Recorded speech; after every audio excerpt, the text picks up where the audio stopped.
Breaking news, Iran America యుద్ధం భారతీయుల చావుకొచ్చింది. Oman తీరంలో 24 మంది భారత నావికులతో ప్రయాణిస్తున్న షిప్ పై 4 రోజుల క్రితం అమెరికా దాడి చేసింది. ఆ దాడికి సంబంధించిన గ్రాఫిక్స్ దృశ్యాలు, ఆ దాడి జరిగిన సమయం ఎలా ఉంటుంది అనేది మొదటి బాక్స్లో చూస్తున్నారు. దాడి జరిగిన తర్వాత అక్కడ ఉన్న రియల్ దృశ్యాలను మీరు బిగ్ టీవీ స్క్రీన్ పైన చూస్తున్నారు. అది భారత షిప్. ఆ షిప్ పైనే అమెరికా దాడి చేసింది. 4 రోజుల క్రితం జరిగిన ఈ దాడిలో 3 భారత నావికులు గల్లంతయ్యారు. 3 రోజులుగా ఆ 3 భారత నావికుల కోసం సెర్చ్ ఆపరేషన్ చేసిన తర్వాత వారు మరణించినట్లుగా కేంద్ర మంత్రి సర్బానంద సోనోవాల్ ప్రకటించారు. మరణించిన వారిని deck cadet Aditya Sharma, engine fitter Shivanand Chaurasia, chief engineer Patnala Suresh గా గుర్తించామన్నారు కేంద్ర మంత్రి సోనోవాల్.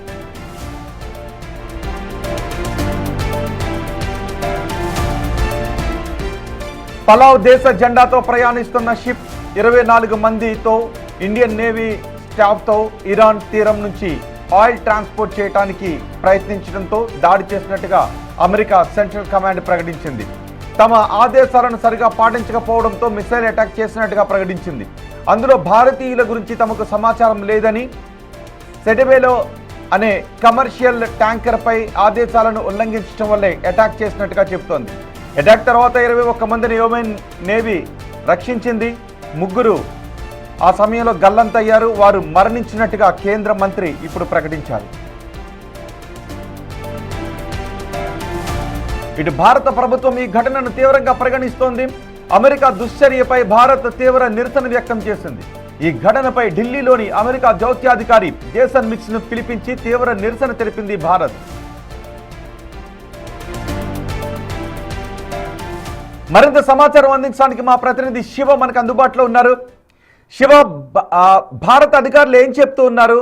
ఇప్పటికే భారత దౌత్యాధికారిని పిలిచి గట్టిగానే చెప్పారు ఈ దాడి గురించి అని చెప్తూ ఉన్నారు. సో భారత దౌత్యాధికారి ఇస్తున్న వెర్షన్ ఏంటి? భారత్ ఏం చేయబోతోంది ఈ దాడి గురించి? రైట్ రోహిత్, ఇటు అమెరికా ఇరాన్ మధ్య నెలకొన్న యుద్ధం వల్ల ప్రపంచ దేశాలను కూడా తీవ్ర ఇబ్బందులు ఎదుర్కొంటున్నాయి. ఈ హర్ముజ్ జలసంధి నుంచి వెళ్లే నౌకలు ఏవైతున్నాయి, ఆ నౌకలకు సంబంధించి ఆ నౌకలపైన దాడులు చేసిన పరిస్థితి కనిపిస్తోంది గతం నుంచి కూడా. దానిలో భాగంగానే డిఫెన్స్ లో భాగంగానే మేము ఈ దాడులు చేస్తున్నాము అనేది ఇటు అమెరికా గత కొంతకాలంగా చెప్తుంది. గత వారం రోజులుగా ఇరాన్ అమెరికా మధ్య దాడులు ప్రతిదాడులు మళ్లీ కొనసాగుతున్నాయి. కానీ ఇక్కడ ఒమన్ కి సంబంధించి ఇటు ఈ జలసంధి నుంచి, హర్ముజ్ జలసంధి నుంచి వెళుతున్న నౌక పైన అమెరికా దాడులు చేసింది. అంటే వారు ఇచ్చిన ఇన్స్ట్రక్షన్స్ ఫాలో కాలేదు, వారు ఇచ్చిన నిబంధనలు పాటించకుండా ముందుకు వెళ్లడం వల్ల మేము దాడి చేశాము. దీంట్లో భారతీయులు ఉన్నారు అనేది మాకు తెలియదు అని చెప్తున్నారు. అయితే ఈ దాడి జరిగే సమయంలో మొత్తం భారతీయులు 24 మంది ఉన్నారు. కానీ దాంట్లో 21 మంది సురక్షితంగా ఉన్నారు, 3 మాత్రం గల్లంతయ్యారు. తర్వాత దాని గురించి డీటెయిల్స్ అన్ని సేకరించిన తర్వాత కేంద్ర ప్రభుత్వం కూడా ఒక ప్రకటన విడుదల చేసింది. ఇటు కేంద్ర ఫిషింగ్, ఇటు మొత్తం కేంద్ర మంత్రి సర్బానంద్ సింగ్ సోనోవాల్ కూడా ఒక ప్రకటన చేశారు. దీంట్లో 21 మంది సురక్షితంగా ఉన్నారు, 3 చనిపోయారు అనేది కూడా ప్రధానంగా ఒక ప్రకటన కూడా. అసలు శివ, అసలు అమెరికా చెబుతున్న సమాధానం ఏంటి? అందులో భారతీయులు ఉన్నారు అని తెలియదు, అది ఇరాన్ యుద్ధ నౌక కాదు. మరి ఇరాన్ యుద్ధ నౌక కాదు అని అన్నప్పుడు ఏ ఉద్దేశంతో ఆ నౌకపై దాడి చేసినట్టు అమెరికా? ప్రధానంగా మొదటి నుంచి కూడా, అంటే ఈ యుద్ధం మొదలైనప్పటి నుంచి కూడా, ఫిబ్రవరి 28న యుద్ధం మొదలైంది. అప్పటి నుంచి కూడా ఈ హర్ముజ్ జలసంధి నుంచి ఏవైతే నౌకలు అక్కడి నుంచి వస్తాయో ఆ నౌకలపై మేము దాడి చేస్తాము అనేది కూడా మొదటి నుంచి అమెరికా చెబుతోంది. దాంట్లో భాగంగానే అక్కడ ఇతర దేశాలకు సంబంధించిన జెండా ఉండటం వల్ల దానిపై మేము దాడి చేశాము. అది భారత్ కు సంబంధించిన సిబ్బంది దాంట్లో ఉన్నారు అనేది మాకు తెలియదు అనేది వారు చెప్తూ ఉన్నారు. అంటే నిన్న కూడా ఇటు 2 రోజుల క్రితం అమెరికాకు సంబంధించిన చాపర్ హెలికాప్టర్ మీద ఇరాన్ దాడి చేసిన నేపథ్యంలోనే ఈ రోజు నిజానికి ఇరాన్ కి సంబంధించిన కొన్ని డౌట్స్ వచ్చేది. ఇరాన్ కి సంబంధించిన నౌక అయితే, ఇరాన్ కి సంబంధించిన జెండా ఉంటే, ఇరాన్ కి సంబంధించిన ఆయుధాలు ఉన్న జెండా అయితే వాటిపైన దాడి చేయొచ్చు.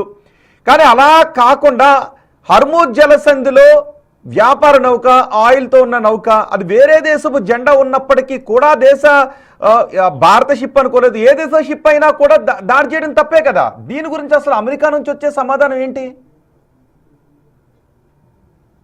రైట్, అంటే కొంత అక్కడున్న యుద్ధ వాతావరణం నేపథ్యంలోనే అక్కడి నుంచి అసలు హర్ముజ్ జలసంధి నుంచి ఆ నౌకలు ఎటు వెళ్లకూడదు అనేది ప్రధానంగా అమెరికా భావిస్తుంది. దానిలో భాగంగా ఇప్పుడు డిఫెన్స్ లో భాగంగా ఇరాన్ కి సంబంధించిన ఆస్తులపైన కొన్ని వైమానిక స్థావరాలపైన దాడులకు తెగబడుతుంది. గతంలో కూడా ఇటు హర్ముజ్ జలసంధిలో పడవల్లో అండర్ గ్రౌండ్ లో మైనింగ్ సమరుస్తోంది ఇరాన్. ఇటు అమెరికా పైన దాడి చేసేందుకు అనేది కూడా ప్రధానంగా భావించి ఇటు పడవలపై కూడా దాడి చేసి వాటిని పేల్చేసిన పరిస్థితి కనిపిస్తుంది. దానితో పాటు మరికొన్ని ప్రాంతాల్లో కూడా ఇరాన్ పైన అమెరికా దాడులు చేస్తుంది. ఈ నేపథ్యంలోనే ఈ హర్ముజ్ జలసంధి నుంచి ఇటువైపు వచ్చే నౌకలన్నిటిపై కూడా మేము దాడులు చేస్తాము అనేది శివ ఇప్పటికే హర్ముజ్ దగ్గర ఉన్న భారతీయులు ఉన్న నౌకలకు సంబంధించి భారత ప్రభుత్వం ఏదైనా ఆదేశాలు జారీ చేసిందా? ఇలా ఇతర దేశాలతో ఉన్న జెండాలతో భారతీయులు ఉన్న షిప్లు ఎన్నున్నాయని గుర్తించి వాటికి ఆదేశాలు జారీ చేశారా? మా వాళ్ళు ఈ షిప్పుల్లో ఉన్నారు, వీటిపైన దాడి చేయొద్దు అని అమెరికా దౌత్యాధికారులకు భారత ప్రభుత్వం ఏమైనా చెబుతోందా? దీనికి సంబంధించి ఈ దాడి జరిగిన తర్వాత మొత్తం అసలు భారత్ కు సంబంధించిన ఎన్ని నౌకలు అక్కడ ఉన్నాయి, ఎన్ని ఇప్పటి వరకు భారత్ చేరుకున్నాయి అనేది కూడా ప్రధానంగా ఇప్పుడు కేంద్ర ప్రభుత్వం దాని గురించి మొత్తం వివరాలు సేకరిస్తోంది. అక్కడ ఉన్న ఎంబసీ కార్యాలయం నుంచి కానీ ఇటు భారత్ లో ఉన్న అమెరికా ఎంబసీ కార్యాలయం పైన కూడా వారు నోటీస్ కూడా జారీ చేశారు. ఎంబసీకి సంబంధించిన అంబాసిడర్ ను పిలిపించారు. దాడి జరిగిన నేపథ్యంలో అతని నుంచి వివరాలు సేకరిస్తున్నారు. ఎందుకు దాడి చేయాల్సి వచ్చింది అనేది కూడా అడిగిన నేపథ్యంలోనే అక్కడ భారతీయులు ఉన్నారనేది తమకు తెలియకపోవడం వల్ల మేము దాడి చేశాం, భారతీయులు దాడి చేసేవాళ్ళం కాదని కూడా చెప్తున్నారు. కానీ మొత్తంగా ఈ హర్ముజ్ జలసంధి మూసివేయడంతో అక్కడ అన్ని కూడా ఈ నౌకల రాకపోకలు అనేది కంప్లీట్ గా నిలిచిపోయాయి. కానీ ఇప్పటి వరకు భారత్ సంబంధించిన నౌకలు ఇంకా ఎన్ని ఉన్నాయి, దాంట్లో భారతీయులు ఎంతమంది ఆ నౌకల్లో ఉన్నారు అనేది కూడా ప్రధానంగా డీటెయిల్స్ అన్ని భారత ప్రభుత్వం తీసుకుంటుంది. రైట్ శివ.